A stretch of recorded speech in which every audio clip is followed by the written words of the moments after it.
Teacher सगळ्यात जास्त विद्यार्थी आणू शकतो, त्याची नोकरी पक्की असते. मग कोणत्याही शाळेला तुम्हाला काही नोकरी लक्षात. ह्या मॅडमकडे जर तुम्ही वर्षाला 50 मुलं आणणार असाल तर या मॅडम ॲज अ ट्रेनर तुम्हाला शिकवायला ठेवतात. बेसिक गोष्ट मी तुम्हाला मुलं आणतात. आता दुसरा विषय, तुम्ही जर 50 मुलं आणू शकता मग इथे कशाला आणणार? तुम्ही तुमच्या क्लासमध्ये नाही आणणार.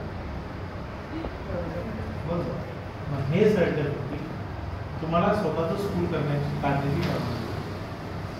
बरोबर.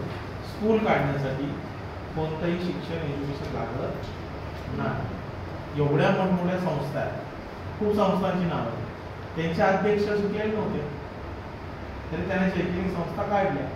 त्यांनी शैक्षणिक संस्था काढण्याची इच्छा, समाजात लोक शिकले पाहिजे ही त्यांची इच्छा म्हणून त्यांनी संस्था काढली.